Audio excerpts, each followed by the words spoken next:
القرآن پښتو ژباړه، تفسیر او زده کړه. سید ګران اغا کتابتون یې وړاندې کوي. بسم الله الرحمن الرحیم. شروع کوم په نامه د الله جل جلاله چې ډیر زیات مهربان او پر رحم لرونکی دی. وَإِذْ قُلْتُمْ يَا مُوسَى لَن نَّصْبِرَ عَلَى طَعَامٍ وَاحِدٍ فادع لنا ربك يخرج لنا مما تنبت الأرض من بقلها وقثائها وفومها وعدسها وبصلها. او یاد کړئ هغه وخت چې ویل تاسې ای موسی علیه السلام هیڅ کله صبر نشو کولی موږ پر طعام یو قسم دمن او سلوا باندې، پس وغواړه زموږ د پاره له خپل پروردګار څخه چې راوباسي موږ ته د هغو شیانو څخه چې زرغونوي یې مځکه، راشنه کوي یې مځکه د سابو څخه د دې او له بادرنګو څخه او له وږي څخه او له نسکو څخه او له پیازو څخه.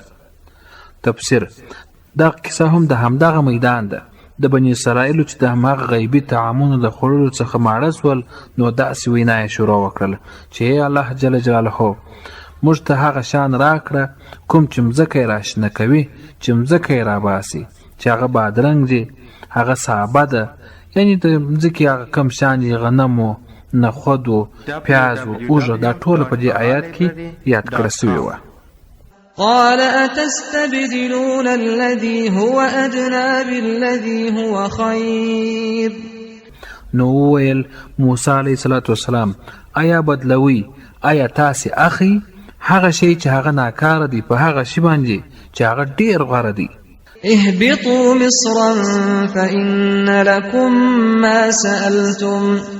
نو الله جل جلاله دلته داسې ورته وایي کښته سئ یوه ښار ته، پس بېشکه تاسې ته سته دي هغه شی کوم چې تاسو یې غواړئ. تفسیر: که ستاسې زړه همداسې شیانو ته وي چې د مځکې راشنه کوونکي شیان غواړي او هغه غیبي من و سلوا چې کوم د اسمان د طرفه څخه د الله تعالی راتلل هغه نه غواړي، نو تاسو کښته سئ کوم ښار ته ولاړ سئ چې ستاسو دا مطلوبه شیان ټوله در ورسېږي. لکه چې بیا همداسې وسول چې دوی د چه ښار ته واستول سول، یا دوی د چه د ښاره څخه وشړل سول. وضربت عليهم الذلة والمسكنة وباءوا بغضب من الله.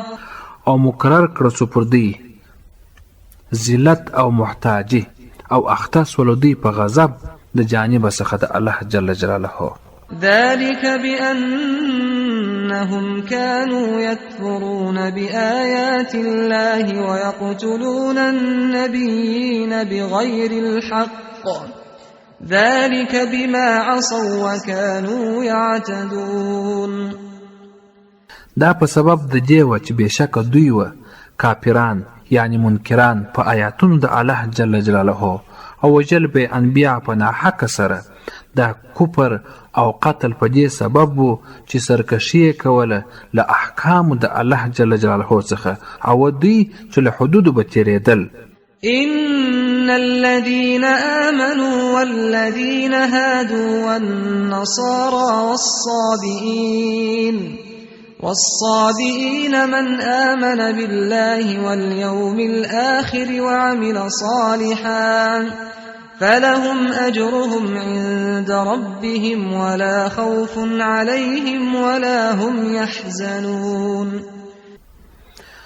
بېشکه هغه کسان چې ایمان راوړي دي او هغه کسان چې یهودان سوي دي او نصرانیان بېدینان، هر هغه چا له دوی څخه چې ایمان راوړي دي په الله او په ورځ د قیامت باندې او عمل یې کړی دی د نیکو سم له محمدي شریعت سره، نو وي به دوی ته ثواب د دوی په نیز د رب د دوی، او نه به وي هیڅ قسم ویره په دوی باندې او نه به دوی هیڅ چیرې خوابدي کیږي. د قرآن کریم د پښتو ژباړې تفسیر او زده کړې لپاره زموږ چینل سبسکرایب کړئ او څنګ ته یې د زنګ پر سویچ باندې کلیک وکړئ.